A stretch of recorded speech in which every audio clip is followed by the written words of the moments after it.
vous sur TikTok, bipez-moi deux personnes.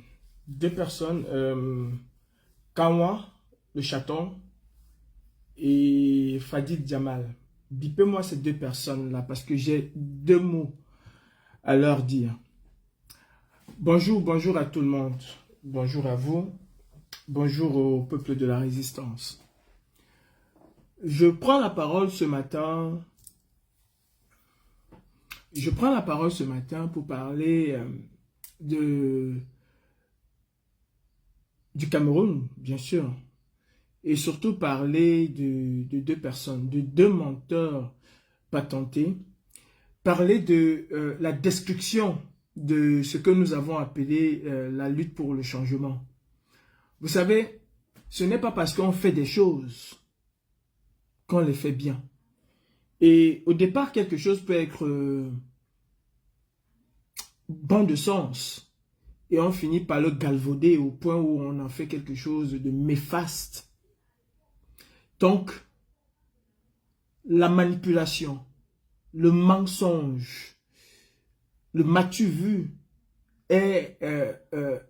sont des choses qui sont à l'origine même de l'échec de cette résistance. Aujourd'hui, elle est plus détestée que haïe. Elle est plus détestée que haïe.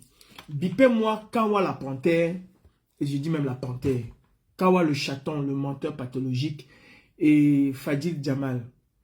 Il y a quelques jours, il y a quelques mois, parce que moi je laisse toujours les gens le temps de faire un certain nombre de choses et d'apporter et d'étayer ce qu'ils disent. Si je décide de faire ce live aujourd'hui, c'est parce que je souhaite m'engager dans d'autres choses. Et je ne veux plus, n'est-ce pas, me retrouver en train de répondre aux inepties des personnes qui, en réalité, face à moi, ne valent strictement rien. Vous pouvez être riche, hein, vous pouvez avoir des millions, ça c'est votre problème. Mais face à moi, vous êtes complètement zéro. Et c'est ça la réalité. Donc, Fadil Djamal est venu dire un certain nombre de choses ici. Et quand on voit le chaton, la femmelette, le menteur, le rat d'égout, celui qui doit vociférer pour se faire entendre, est venu dire des choses ici. Il a même dit dans un groupe WhatsApp de presque 1000 personnes, je ne sais pas combien de personnes, qu'il détenait des audios des femmes qui se sont confiées à lui. D'abord, il faut revenir à l'essentiel. Nous nous sommes levés comme un seul homme.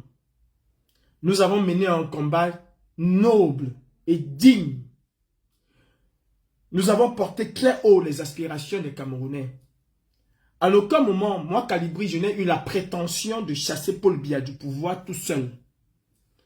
À aucun moment, moi, Calibri, je n'ai été dans une certaine division ethnique. Non, je n'ai jamais été dans ce genre de configuration. J'avais une cible et j'ai une cible qui s'appelle Biyabi Vondo Barthélémy et son gouvernement. Je n'ai jamais pris le boycott des artistes comme étant la base même de l'activisme que je menais. Jamais. Je l'ai toujours dit. C'était juste une passerelle. Parce qu'il fallait commencer quelque part. Pas parce que les artistes allaient apporter quelque chose de fondamental, allaient changer quelque chose au Cameroun. Non. Les artistes n'allaient rien changer au Cameroun. D'ailleurs, quel est leur propre statut et situation au Cameroun? Quelle est la situation et le statut des artistes au Cameroun? Au point où, à eux seuls, ils peuvent influencer le gouvernement dictatorial de Biyabi Vondo Barthélémy. Quel est le statut des artistes?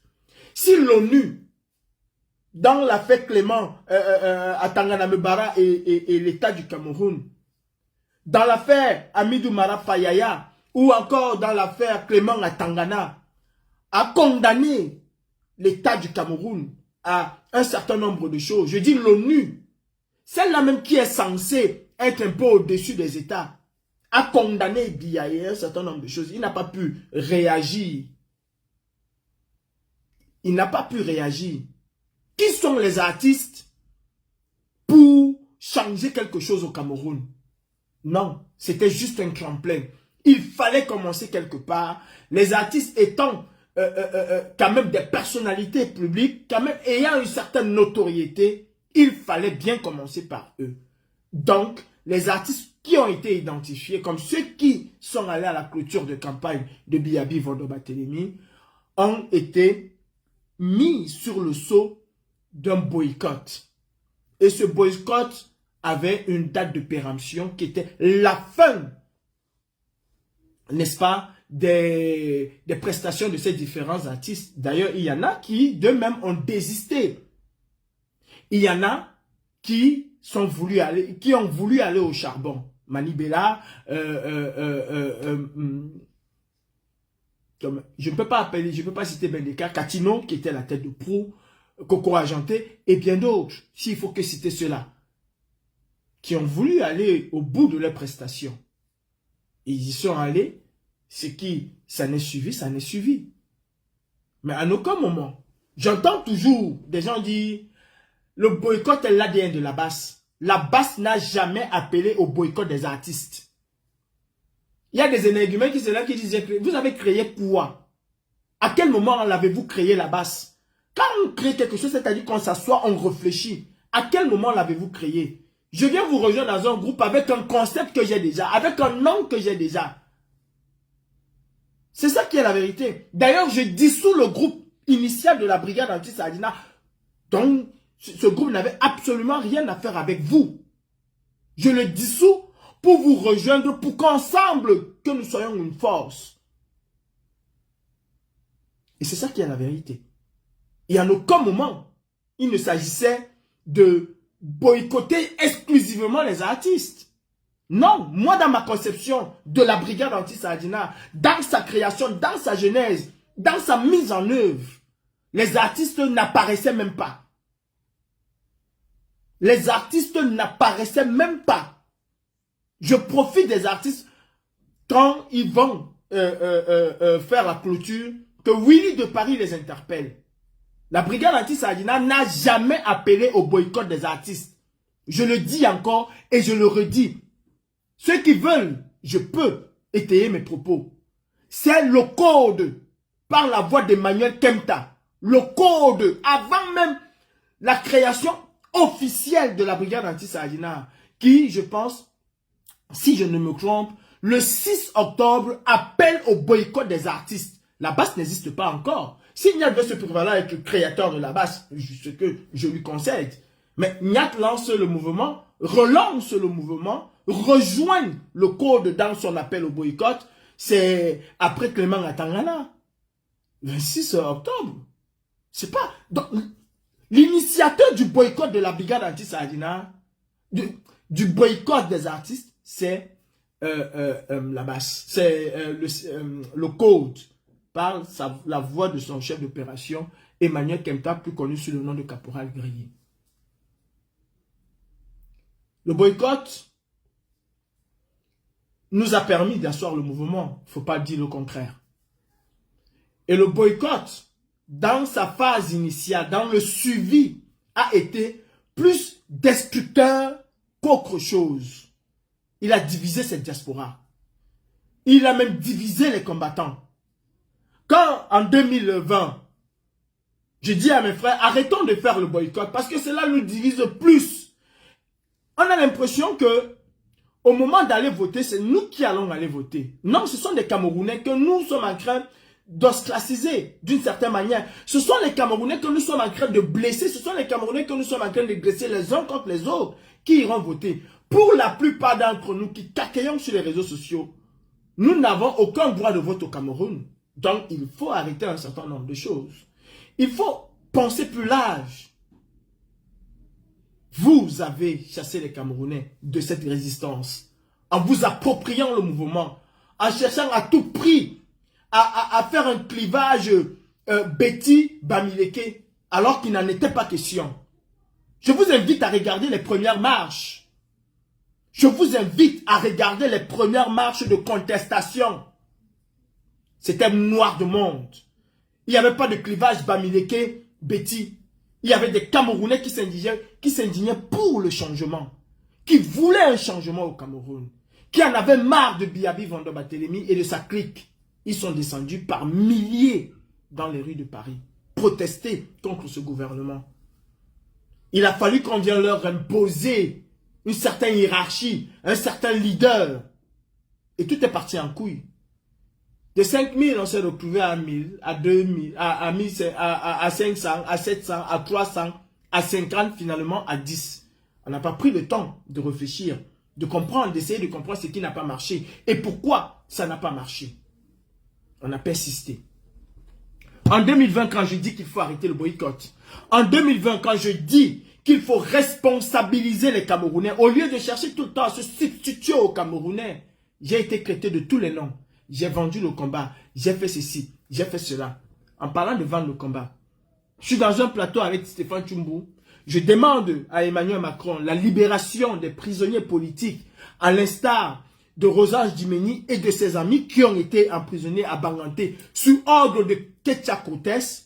Stéphane Tchoumbou veut insulter Emmanuel Macron. À ma présence, je dis non. Stéphane, je viens de demander quelque chose à Emmanuel Macron par rapport à nos frères qui sont emprisonnés.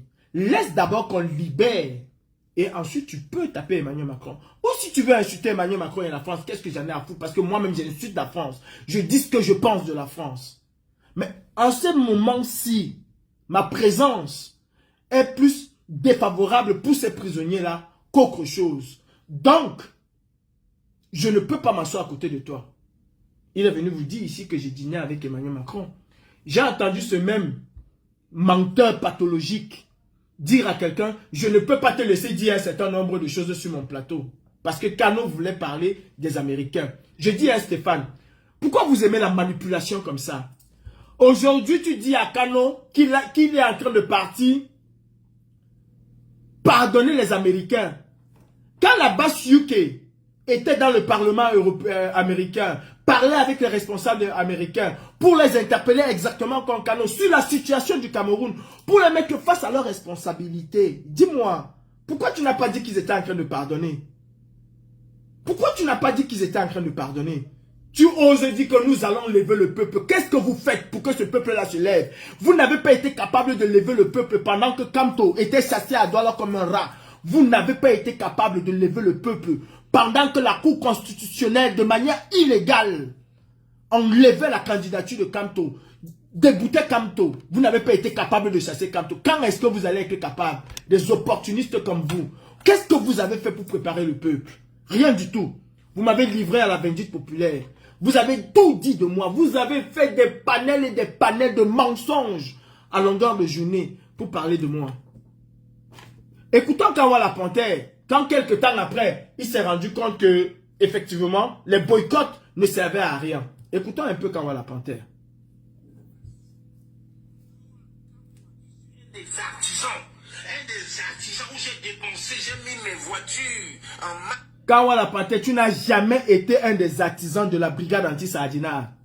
Tu n'as été ni de près ni de loin à la création de la brigade anti-Sardinat. Jamais. Tu es un menteur pathologique. Est-ce que tu as fait quelque chose pour ce mouvement? Rien du tout. Je mets quiconque au défi de me montrer des images de 2018, 2019, 2020 où Kawala Panthère est au charbon. Cela n'existe pas. Même à Genève, le monsieur vient en blanc. Et il est derrière.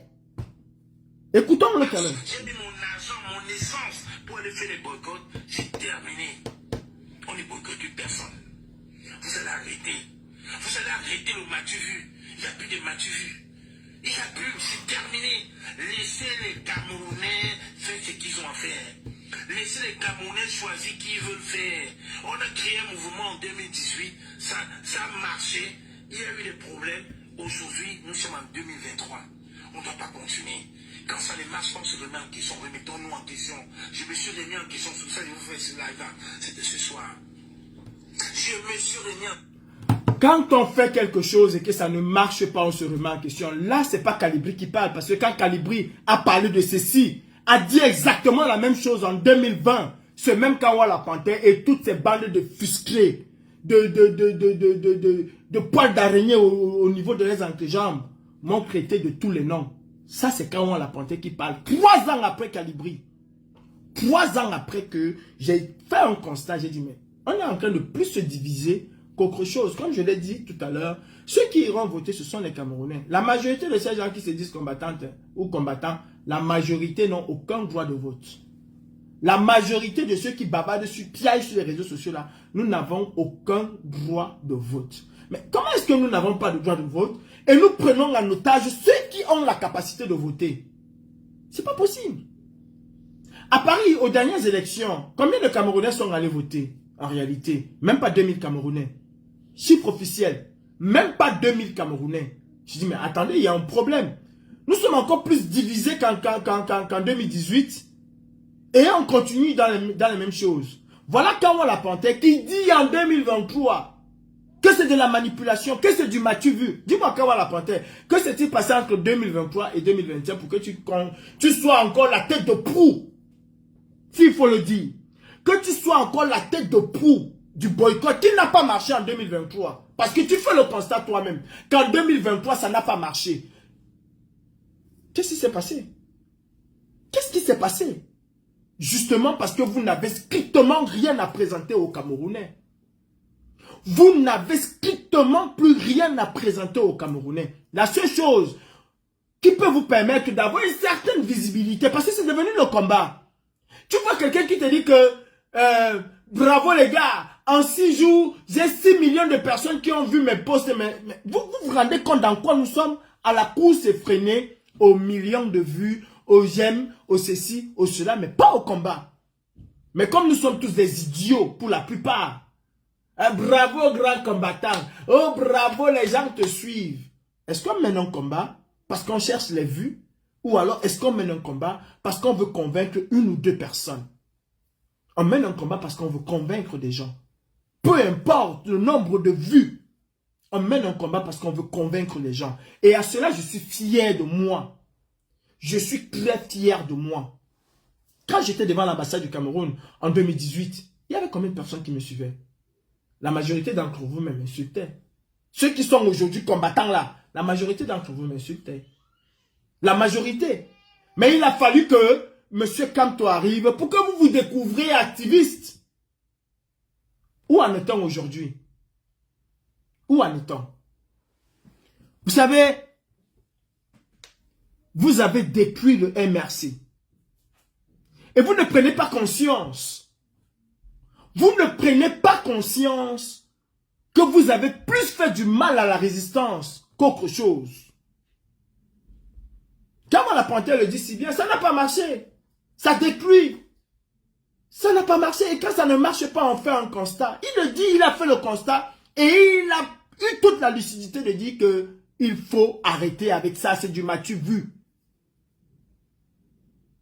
Je ne parle pas parce que Fleur de Lille, je soutiens Fleur de Lille. Non. Avant Fleur de Lille, j'ai toujours dit que je n'étais plus là-dessus. Vous savez, allez boycotter Fleur de Lille si vous voulez. Allez faire ce que vous voulez si vous en avez les capacités, faites-le. Mais in fine, c'est vous qui allez payer les pots cassés. Les gars, nous sommes aujourd'hui en train de partir à 14 ans. Je dis 14 ans. 14 ans. 14 bonnes années. De... comment ça s'appelle? Oh, tais-toi là-bas. Fatou, fais en sorte que ce soit calme là-bas. Nous sommes en train de partir à 14 ans. J'ai dit 14 bonnes années d'exil. En aucun moment, nous ne nous remettons en question. Nous essayons de réfléchir à savoir comment est-ce qu'on fait pour que notre combat puisse prendre de l'élan. Mais on continue dans les mêmes bêtises qui, selon Kawa la Panthère, n'a pas prospéré, n'a pas payé en 2018. On continue là-dedans. Il y a un problème. Il y a un problème de cette manière. Et comme je l'ai dénoncé en 2023, en 2020 autant pour moi, le boycott des artistes était devenu un marchandage, un règlement de compte. J'en connais qui se disent promoteurs et machin.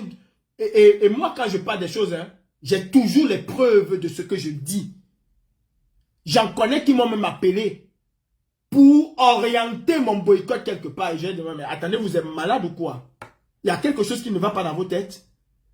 Toi qui étais opposé au boycott, aujourd'hui tu me dis qu'il faut boycotter telle personne, il faut boycotter telle personne, mais tu me prends pour qui? Pour un enfant? Il y en a même qui ne parlent plus avec moi par rapport à cela.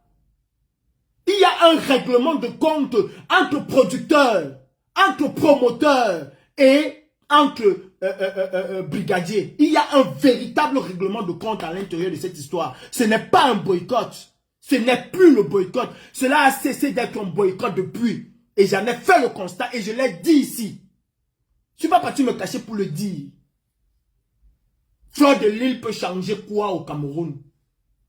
Si le tout-puissant Kamto n'a pas changé à Fleur de Lille, peut changer quoi au Cameroun? Parce qu'elle va dénoncer. Quand Fleur de Lille dénonce ici, est-ce qu'elle a besoin de vous pour dénoncer? Vous pouvez être dans la position de Fleur de Lille, même si elle joue à l'équilibriste. C'est tout à fait normal qu'elle puisse jouer à l'équilibriste. Personne ne va mourir pour l'autre. Personne ne va donner son dos qu'on décapite ou qu'on esquinte pour une autre personne. Mais nous ne sommes pas à sa position. Nous sommes déjà des exilés. Nous avons une liberté de parole que elle, Fleur, n'a pas. Nous avons une liberté de parole que les membres du MRC que vous soutenez, qui sont ici en diaspora, qui font les va-et-vient au Cameroun, n'ont pas. Ce que toi, quand on la panthère, tu peux sortir de ta bouche, appeler Paul Biya dictateur, traiter Paul Biya de tous les noms, l'insulter jusqu'au parti intime de sa maman, de son papa. Les membres du MRC qui sont là, qui se battent pour le changement, je ne prends que ce parti parce que c'est le parti que vous dites soutenir, que nous disons soutenir, ne sont pas capables de le faire. Pourquoi vous ne leur demandez pas de dire la même chose que toi, que tu exiges à Fleur de dire la même chose que toi tu dis? Pourquoi tu ne leur demandes pas de le dire? Parce que tu sais très bien que la liberté que toi tu as en tant qu'activiste, même si je vais mettre pseudo là-dessus, n'est pas la même liberté qu'un citoyen lambda au Cameroun, qui puisse faire les affaires au Cameroun, peut avoir. Il peut dénoncer. Mais il peut choisir et il doit choisir son angle d'attaque. Il doit choisir et mesurer, même dans sa dénonciation, ses propos. Par rapport à ces dénonciations, Dame Fleur de Lille a été interpellée combien de fois au Cameroun, sortie même manu militari d'un avion. Elle essaye de faire ce qu'elle peut. Je ne peux pas exiger à un Camerounais étant au Cameroun d'avoir la même verbe que moi. C'est pas possible. C'est suicidaire. Fleur de Lille dénonce à sa manière. À sa manière. Mani Bella dénonce à sa manière. Vous n'allez pas exiger à Mani Bella d'avoir le même timbre vocal que vous. Je suis désolé. Vous n'allez pas exiger à Lady Ponce. Pourquoi vous n'exigez pas ceci à Lady Ponce? Parce qu'elle fait des tests et elle s'arrête là. C'est ça dénoncer. Elle vous fait plaisir qu'autre chose. Je suis désolé. C'est la vérité. Tout simplement parce qu'il y a quelqu'un qui lui dit non, fais ça, ça va un peu apaiser leur ego. Mais écoutez, dénoncer, ce n'est pas apaiser l'ego des uns ou des autres. Dénoncer, ce n'est pas apaiser l'ego des uns ou des autres, monsieur Le Chaton, qui aujourd'hui subitement a compris hier que la même chose ne marchait pas, aujourd'hui ça va marcher. Ça ne va pas marcher, ça n'a jamais marché. D'ailleurs, même les Congolais qui nous ont initiés là-dedans ont arrêté de boycotter. Pourquoi? Parce qu'ils ont compris que ça ne marchait pas. Pourquoi ils ont arrêté de boycotter? Tôt ou tard, vous allez arrêter vos bêtises et vous concentrer sur l'essentiel. Je reviens à ce que je disais. Je reviens à ce que je disais. Comment vous allez expliquer aux Camerounais que parce que quelqu'un vous soutient, à quel moment Elvis Kemayo a déjà pris fait et cause pour le peuple camerounais? C'est moi. C'est moi sur un plateau de télévision, devant Jean-Marie Ouattonsi et en face de Elvis Kemayo qui lui disait que tu n'es plus boycottable. Et à aucun moment, vous ne m'avez pas dit à ce moment-là que Calibri, tu es qui pour enlever Elvis Kemayo? Vous avez accepté, pourquoi? Pourquoi avez-vous accepté quand moi j'ai sorti Elvis Kemayo de cette liste?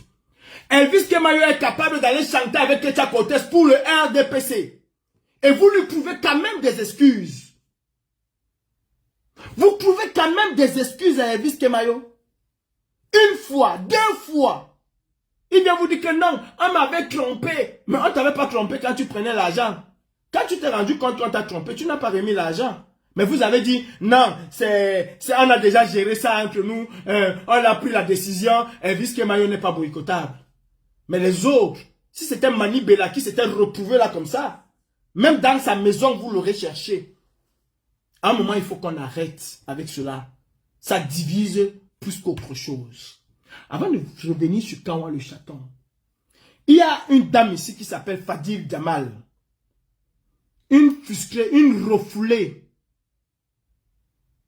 qui a eu à me faire des avances. Comme toute cette bande de vieilles sorcières qui sont là. À qui j'ai dit, madame, je ne mène pas ce combat pour ce genre de choses.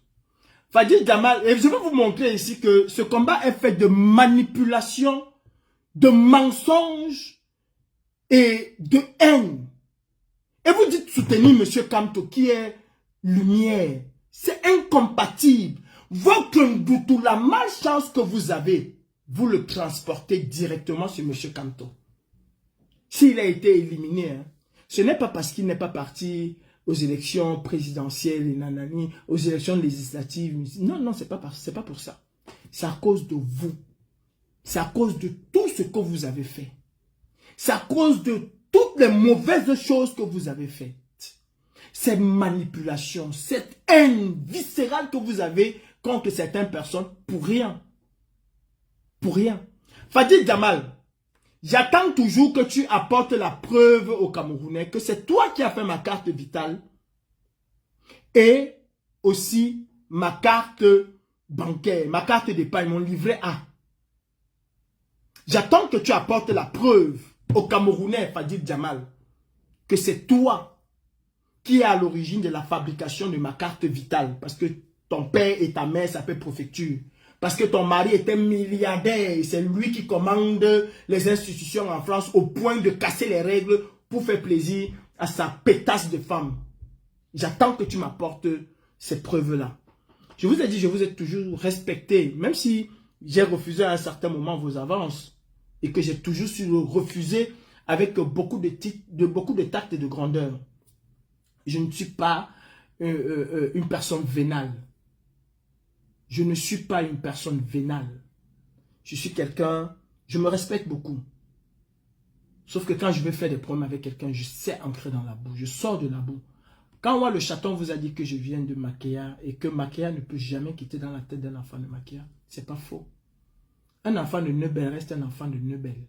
Même s'il est ministre.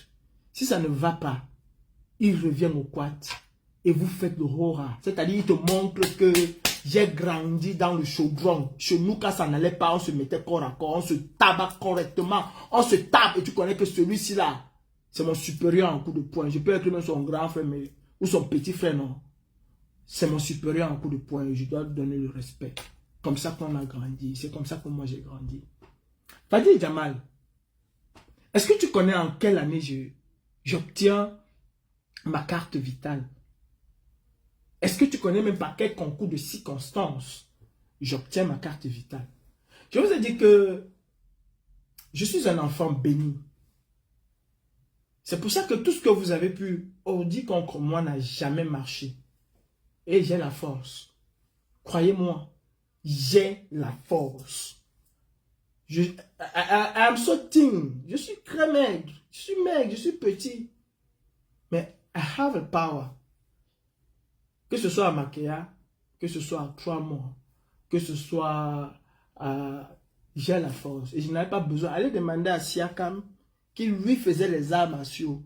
Mais moi, je lui disais toujours que petit frère, tu t'amuses, on se tape pas. Que c'était mon grand frère ou pas. J'ai la force. Je n'ai pas été portier d'une grande salle de cinéma alors que je n'avais même pas l'âge légal pour travailler parce que j'étais faible. La bagarre, je connais la bagarre. J'ai fait la bagarre.